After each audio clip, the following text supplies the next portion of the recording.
Tere, minu nimi on Maarja Karro ja kutsun sind vikatiga niitmise päevale Viljandisse 6. juunil laupäeval. Alates kella 10 olen juba olemas siin Vaksali tänava ääres fantastilises kohas Pauluse kiriku kõrval oleval nõlval. See on minu arvates ideaalne paik, kus kohtuda vikatiga niitmiseks. Heinamaa on siin täiesti ideaalne. Kerge hein, hea alustada, hea niita, puhas nauding. Tule niitma, tule pinnima, tule luiskama, räägime vikatilugusid ja ka oma kogemusi. Jagan oma kogemusi. Siin saad niita väga erinevate vikatitega. Kui mina mõned aastad tagasi vikatiga niitmist alustasin, siis sellisest päevast, sellisest üritusest ma ainult unistasin. Siin on olemas vikatit pikkuses 50 kuni 1,20 m. Ma usun, et Eestis ei ole sul teist võimalust, kus niita 1,20 meetrise, 85 sentimeetrise vikatiga. Ei ole väga palju kohti, ma arvan, kus sa saad niita vasakukäelise vikatiga.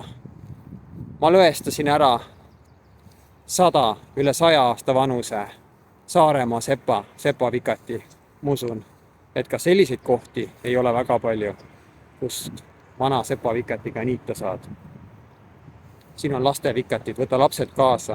Kontrollitud, rahuliku järelevalve all saavad ka lapsed väga ohutult vikatiga niita. Ja kui sa tuled siia vikati päevale, siis mingil viisil ühele osalejale saab osaks uus tutikas, loomulikult uus, maailma teravaima, kvaliteetsema teraga vikatimeistri, minu enda välja töötatud mugavate käepidemetega, tellitud käepidemetega. Andrese puidukojas siin samas Uusnas tehtud vikat. See on väärtuslik kingitus, väärtuslik riistapuu. Tule kohale. Tule oma vikatiga. Kui sul ei ole oma vikatit, siis tule ikkagi kohale.